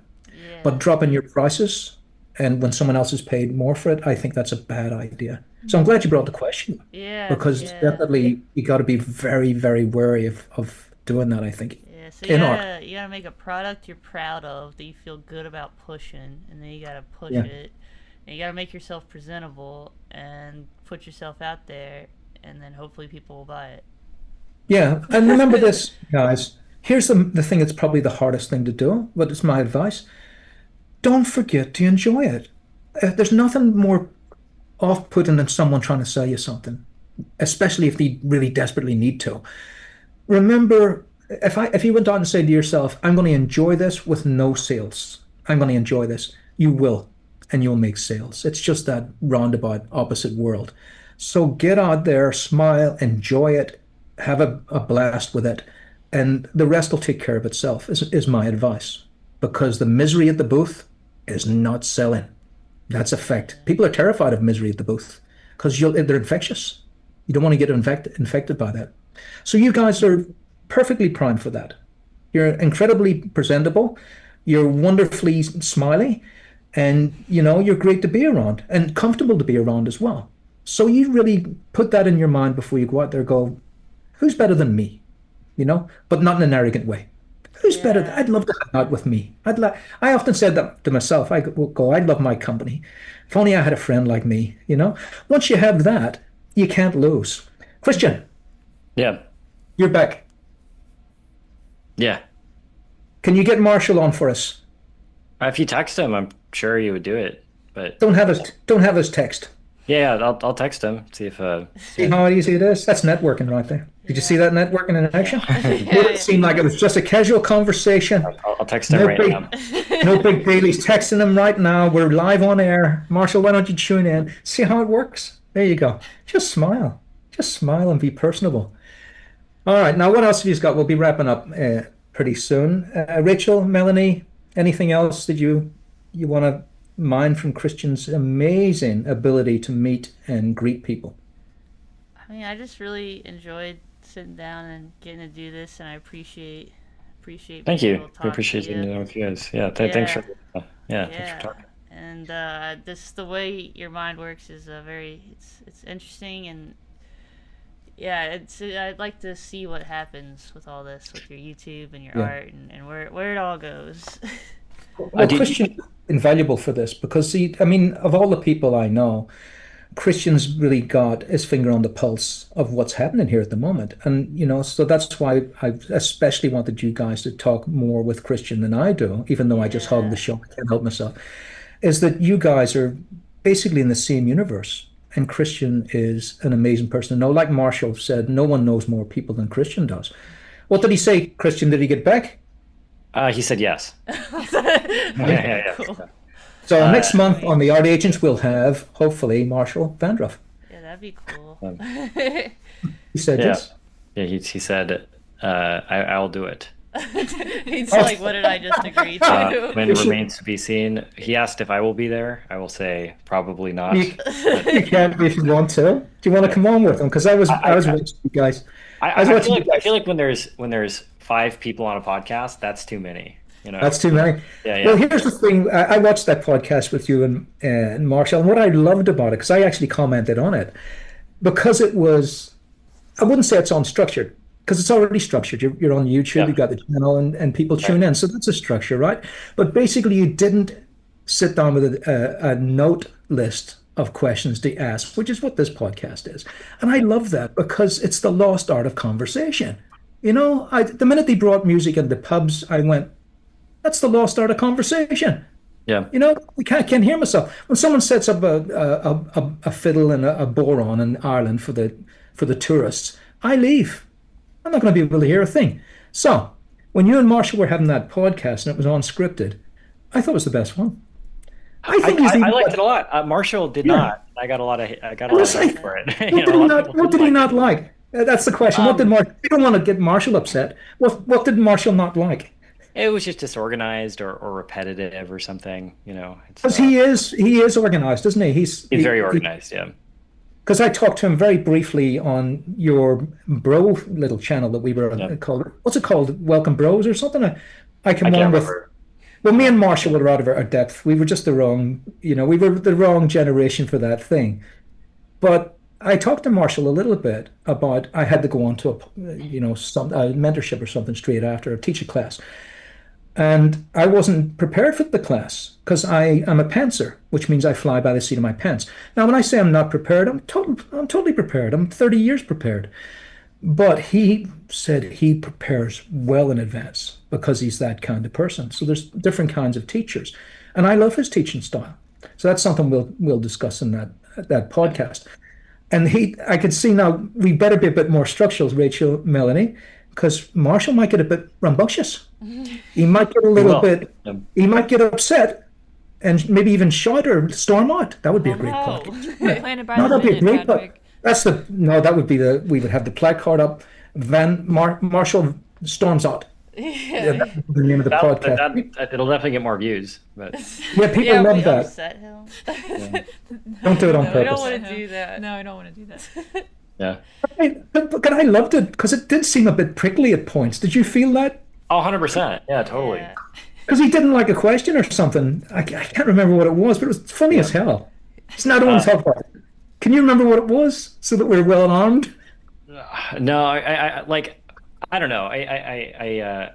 The nature of the whole thing is that it's just like completely planned and not it's super disorganized. And I think the way he makes things, he really cares about the presentation and how people perceive it. So sort of on the opposite end of the spectrum. Yeah, because he's finished that perspective course, and it took like 4 years or something, didn't it? It took like 10 years. Oh, Yeah. hey, Yeah. that's It's different ways of making things, but yeah, both. But Rachel loves it. Rachel loves it, don't you, Rachel? Yeah, I've been digging through it. It's great. It's since like last year. There's new videos coming out, and I didn't know perspective before, so it's good to Perspective learn. just gets perspective empties the room. Perspective. See, I have to lock the doors when I'm teaching class. If I'm going to do the perspective part, I says, okay, we're going to talk about perspective. Say students trying to get out. Can't get out of locked door. He explains it. 'Cause perspective from like almost like a more like he starts from like almost like a more literal point of like it's the perspective of the viewer at the thing, like how you're perceiving the thing you're drawing, and I was like, oh, so like it's just like that reframing immediately made it more interesting to me. So I'll tell you that's what makes it interesting. So here's how I taught perspective in college. I says, look, we're not going to draw anything. Let's go outside. So we went outside, and I had a short student, and he says, the market for a short man these days is awful because on the internet you have to be 6'4". So somebody's planting these seeds.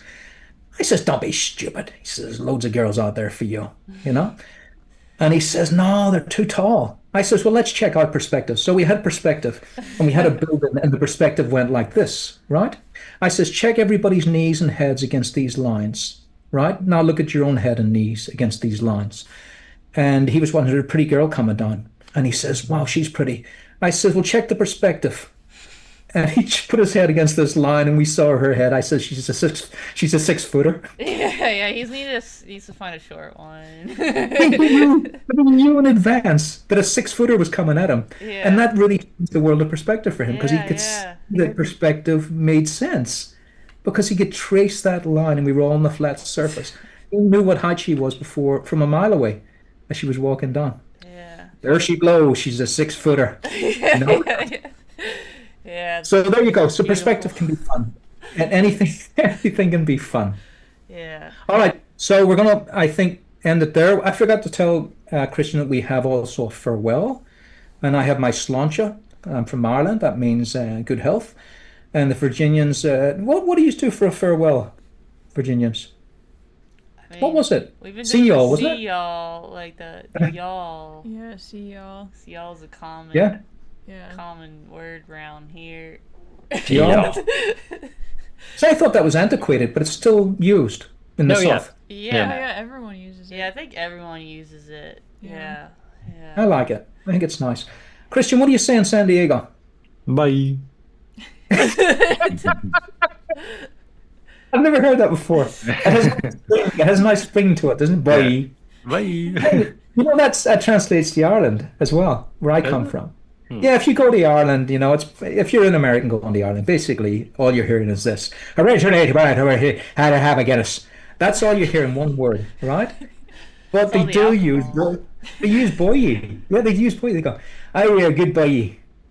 Goodbye. You're a good boy. You. Yeah. You're a good boy." So there you go, boy. Yeah. You. All right. Well, okay. So let's. Thanks very much, Kristian. We'll hang around just a little bit at the end. For sure. Once we stop this, if you've got time. Yeah. And we can announce that Marshall will be on next month. Maybe I'll see. Yeah. If he can do it next month. All right. So always tune into the Art Agents. We're going to get great guests. So you see one today, Kristian. He knows more people than anyone in the world. He is a great adventurer. Check out his sketchy van. Check out his adventures on the road as well. Like we talked about just briefly, we are sedentary creatures, and to get out there. I mean, I saw a photograph of me and Kristian the other day there, and I thought, Jesus, he's pretty strong looking, isn't he? Because he was, dwarfing me. I went, he's got big shoulders. I didn't notice it before. And of I'm pretty course, weak, honestly. But you climb rocks, Kristian knees, Yeah. and you climb rocks, and you there's nothing more beneficial than cycling. Yeah. I cycle all the time. I'm as fit as a fiddle. So when I cycle around, I really feel the benefit of it. So we have to keep our health up as well, because we sit in these chairs for too long until we just become part of it. So check out Kristian's sketchy van. And by the way, Kristian, every time I go to a supermarket and I see a white van parked, that's me. There's never cars next to it, because everyone's very aware you never park next to a sketchy van. Yeah. I would say, why don't you paint sketchy van on the side of it? Just put it out there. I think that might get me arrested at some point. I mean, I've been pulled over before. You have. I've had my car searched for drugs and stuff, and I obviously I don't have any drugs, but people, Kristian, it is the most sketchy. It's the sketchiest van you can buy. That white van. 100%. There's nothing more sketchy than that kind of van, especially if it's got curtains on it. No. No? Yeah, You never park next sketchier. to. You don't park next to a sketchy van. Yeah. Go on, Kristian. I'm parked next to a school because I kind of live next to a school, so it's I'm sure parents will cross the street when. Oh, good Lord! Unbelievable. And everybody's so suspicious. There was a kid. He couldn't work the water fountain, and I was in the park. He couldn't work it, and I was going over to get my water bottle filled, right? And I thought, this kid's going to take forever here, and I just want to get my water bottle filled. So I pressed the button for him. And had to hold it because he's washing his hands. So I'm holding the water for him, the kid, and the kid's he's smiling. I smile at the kid. I turned around, there's his parent like this, just staring at me. I went, hello. I went, he thinks I'm dodgy. I tell you what, like I said, I'm slowly angry, but I wanted to give him a good joke. Because it's that, like I talked about, the only news is bad news. People are nice people. Stop everybody. Let's not end on that. Because you found that, haven't you, Kristian, when you're on the road? Most people are nice people. And all the horror shows we see on the news and everything. I go through America alone all the time, and I have never felt unsafe except once. And that was in New York. And that's strange, because New York's the safest place usually. Never felt unsafe, ever. Keep safe, don't be frightened. That's my advice to the world there. Get out to those conventions, meet everyone, and find out how nice everybody is. All right, there's me going all fuzzy. I'll say we'll leave it there on a high note. And Kristian, it's been absolutely wonderful. Thanks for tuning in, and thanks for bringing Marshall on. Yeah, thanks for having me. And it's a goodbye from me. It's a sláinte. And from the Virginians. See y'all. And from Kristian. Bye. Bye.